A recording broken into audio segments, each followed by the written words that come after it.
No vídeo de hoje, pessoal, eu vou falar para vocês três empresas que estão extremamente descontadas na Bolsa de Valores e que, consequentemente, têm um potencial de upside muito grande pela frente. Para ser um vídeo mais rápido, como eu vou citar três empresas, eu vou falar apenas alguns números principais e dar a minha opinião do crescimento futuro, mas se vocês quiserem uma análise bem completa de cada uma delas, deixem aí nos comentários que eu faço com enorme prazer.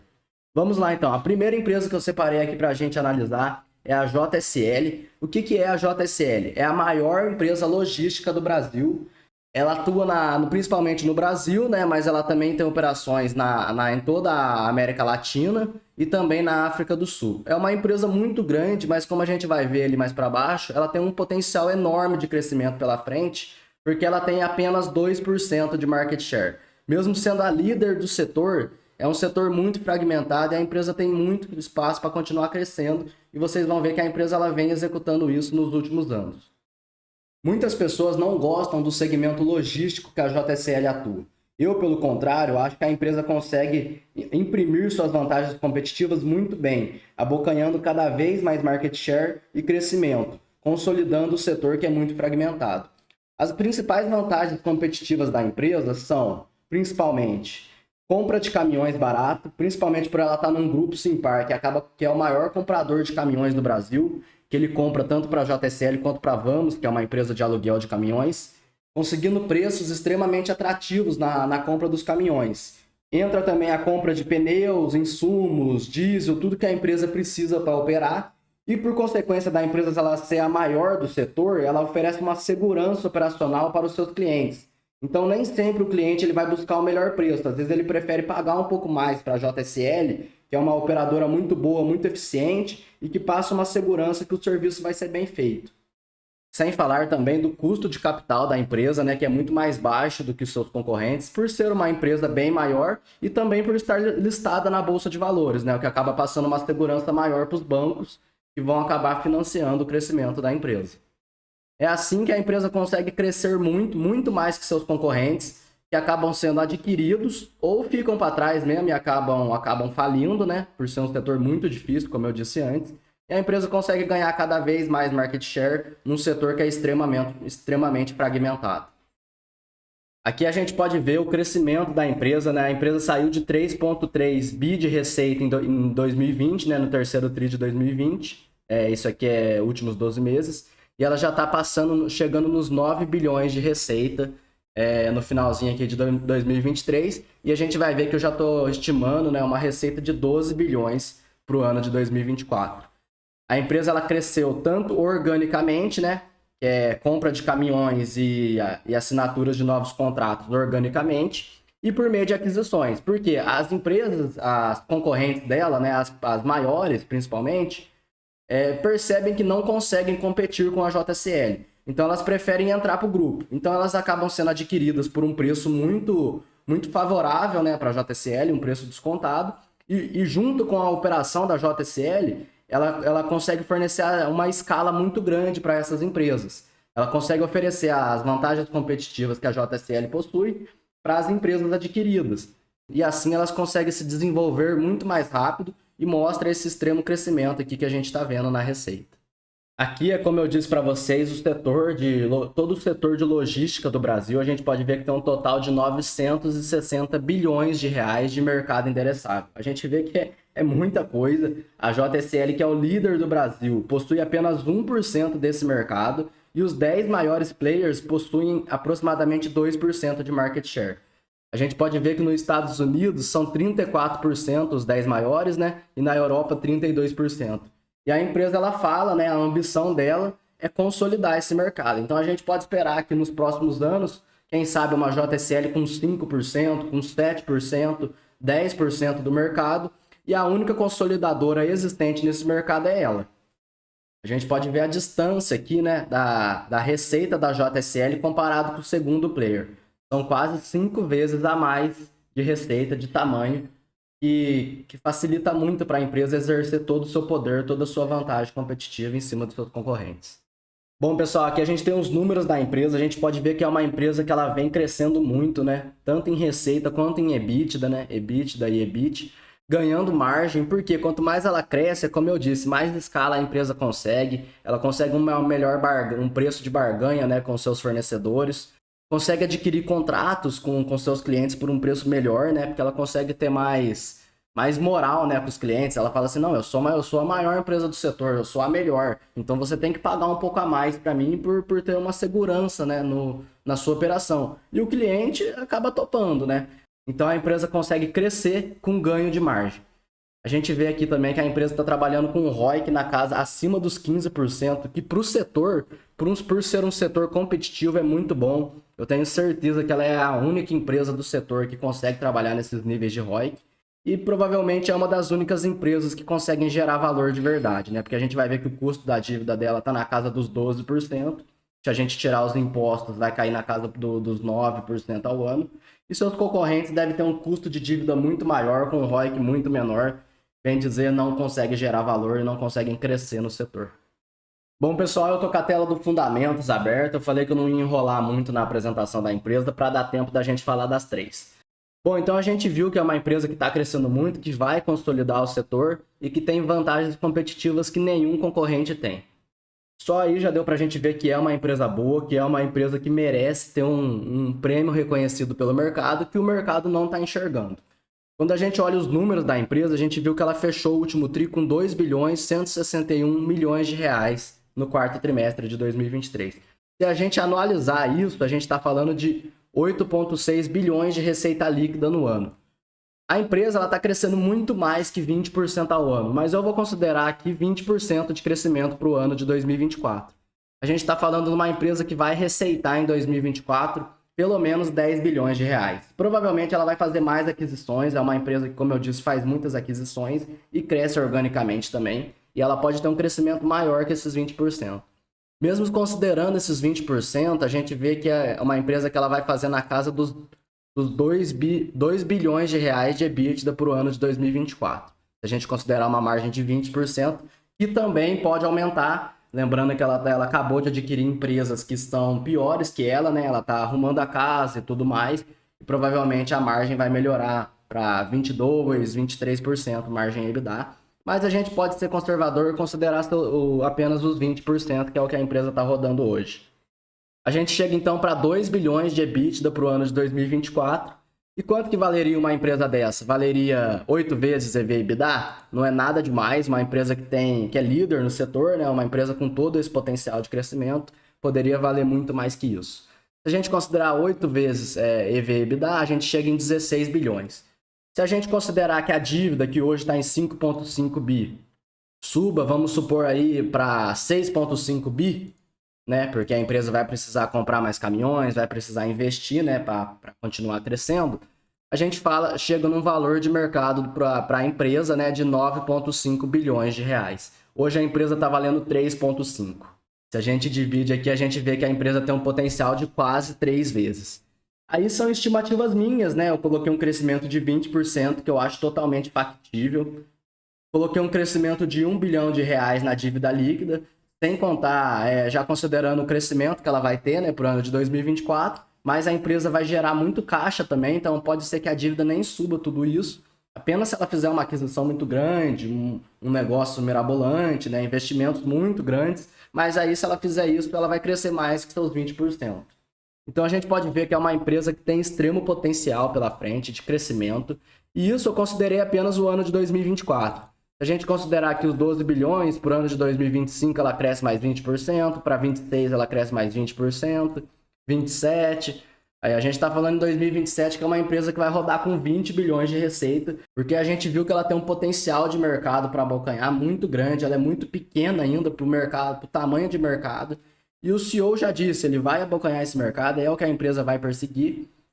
E é uma empresa que vai gerar muito valor para os seus acionistas, que eu acho que o mercado não está dando o devido valor para ela, um imenso potencial de upside pela frente. A segunda empresa que eu separei aqui para vocês é a D1000 Varejo Farma. Eu vou só mostrar a tela do Fundamentos aqui para a gente agilizar. Eu já fiz uma análise completa, desmiuçando todos os detalhes da empresa e por que eu gosto muito dessa empresa. Hoje eu vou falar apenas dos números e do potencial de crescimento dela. Quem quiser, eu vou deixar o link aí nos comentários do vídeo da análise dela, bem completa. A hora que vocês acabarem esse daqui, vai lá e dá uma olhada que vocês vão gostar bastante. A D1000 é uma empresa, né, do setor de farmácias, resumidamente, está crescendo muito, que vem abrindo muitas lojas e saindo do momento operacional mais difícil para um momento operacional muito bom. E eu acredito que o mercado ainda não reconheceu isso e ainda não enxergou o extremo potencial que essa empresa tem pela frente. Hoje ela é uma empresa que faturou 462 milhões de reais no quarto tri. Se a gente analisa isso, dá 1,8 bi de receita. E é uma empresa que ela vai crescer no mínimo aí seus 25% para o ano de 2024. Por quê? Porque ela vai abrir bastante lojas, né? Ela está com um plano aí de abertura de mais de 40 farmácias. Cada farmácia fatura em média 700 mil a 800 mil por mês. Então a gente já pode fazer uma conta, 40 farmácias vezes 700 mil vezes 12, a gente chega em 336 milhões de crescimento das novas farmácias. É claro que não é bem assim a conta, tem um período de maturação da farmácia, mas é só um exemplo hipotético aqui, né? 336 milhões. Quanto que eu tinha feito mesmo? 462 vezes 4, mais 25%. Olha lá, daria 462 milhões. Esses 100 milhões a mais aqui, a gente pode considerar o crescimento das farmácias que já estão abertas atualmente, né? Que sempre tem aquele crescimento de inflação, tem o crescimento da maturação de mercado, né? Como eu disse para vocês, uma farmácia ela chega no seu potencial máximo no terceiro ano. Então eu calculo 2 bilhões e 300 milhões de reais para o ano de 2024. Se a gente colocar uma margem líquida, que a empresa roda, né? Ela está rodando nos 2%, ela vai rodar mais que isso no futuro, vocês vão entender melhor se vocês assistirem meu vídeo. A gente está falando de uma empresa de... Quanto que eu fiz errado aqui? 2,3 bi de receita vezes 2% de margem líquida.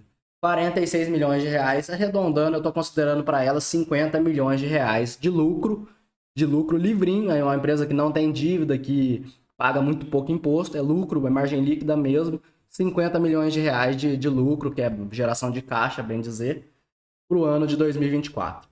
A gente vê que é uma empresa, então, que está rodando a 357 milhões, dividido por 50 milhões de lucro, uma empresa de 7 vezes PL.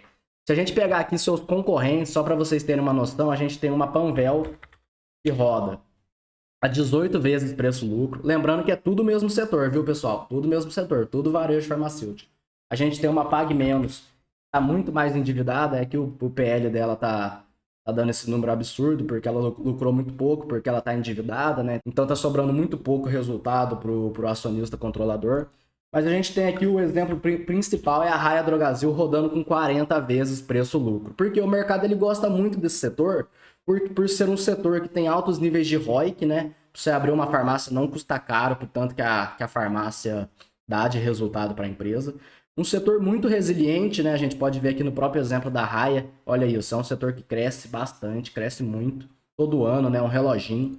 E o mercado acaba pagando um prêmio por isso. Mas, se a gente volta aqui para a D1000, a gente vê que o mercado ele não paga esse devido prêmio para a empresa, né? A gente viu que ela é uma empresa que vai rodar nos 7 vezes preço-lucro e está crescendo muito. A empresa tem planos para dobrar de tamanho até o ano de 2028, com níveis de ROIC maiores do que seus concorrentes. Vocês vão entender melhor por que disso lá no vídeo, que eu vou deixar aí na descrição, nos comentários. E bom, 7 vezes PL. Se a gente considerar aqui 12... que seja, por ela ser uma small cap, o mercado tem pouca liquidez, né? O mercado acaba dando um desconto mesmo, a gente já chega numa empresa de 600 milhões de reais, que é quase o dobro do que a empresa está valendo hoje. Se a gente considerar 15, né, que não é nada demais, 750 dá bem dizer o dobro. Aí fica a critério de vocês, né? Eu acho uma excelente oportunidade. Isso lembrando que eu estou fazendo a conta apenas para o ano de 2024. Mas eu posso... A empresa ela vai continuar crescendo. 2025 ela vai abrir mais lojas. 2026, 2027, 2028.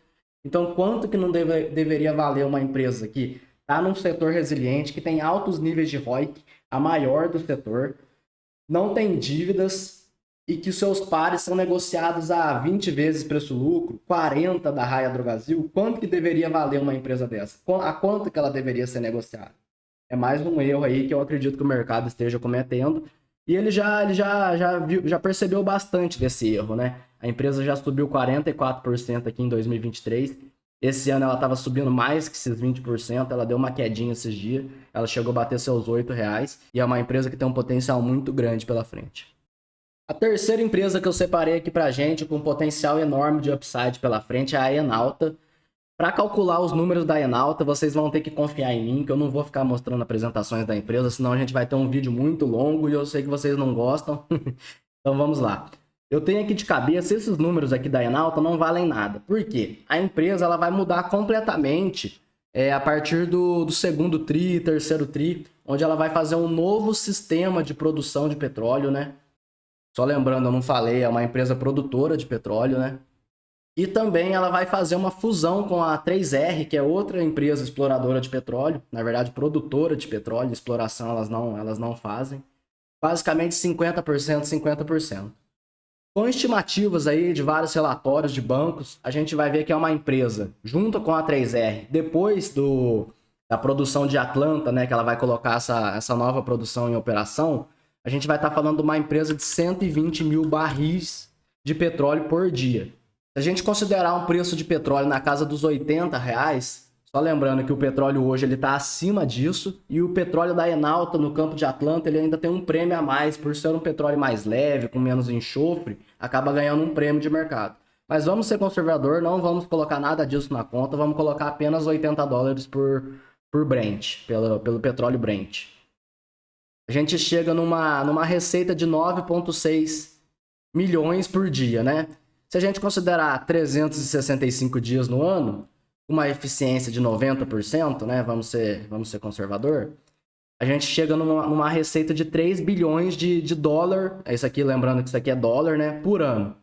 Vezes 5, né? Que é o preço do dólar atualmente, a gente está falando de 15 bilhões de receita líquida que essa empresa vai produzir agora no ano de 2024. Ou a gente pode falar também 2025, né? Até sair o campo, até sair a fusão. Vamos considerar para o ano de 2025.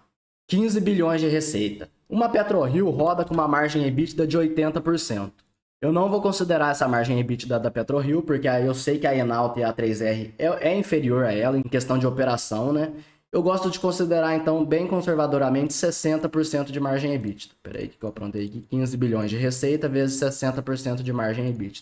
A gente está falando de uma empresa que vai gerar de EBITDA, né, para o ano de 2025, 9 bilhões de reais. Aí fica a critério de vocês quanto que deveria valer uma empresa de petróleo. A Petrobras, uma empresa estatal com vários problemas, aí está rodando a 3 vezes. A gente tem uma PetroRio que roda 4, 5 vezes. E eu vou considerar para a Enalta aqui 3 vezes, que já está de extremo tamanho, já vai gerar um upside muito grande, vocês vão ver aqui. A gente vai estar falando de uma empresa que deveria valer totalmente, em estimativas totalmente conservadoras, 27 bilhões de reais para o ano de 2025. Hoje a empresa está valendo 7, mas só lembrando que ela vai fazer a fusão com a Enalta. Então, como é 50% para cada, na verdade ela vai fazer a fusão com a 3R, né? 50% para cada, a gente pode considerar 15 bilhões de reais de valor de mercado, né? A empresa pós-fusão. Então a gente está falando também no potencial de dobrar o capital em menos de um ano, né? Vamos considerar um ano aí pela frente. Beleza? Então, pessoal, eu tentei não enrolar muito, acabei falando um pouquinho mais da JSL, que foi a primeira empresa. Se vocês quiserem vídeo completo da Enalta, eu faço também para vocês. Da JSL também, mais bem explicado, uma análise mais longa, com a tabelinha de Excel do valuation que eu costumo fazer, eu faço também. E da Demil, para quem quiser, eu vou deixar aí os links nos comentários, que eu já fiz essa análise completa com valuation e tudo mais. Beleza? Então, pessoal, quem gostou do vídeo, não esquece de deixar um like, se inscrever no canal aí, e a gente se vê no próximo vídeo.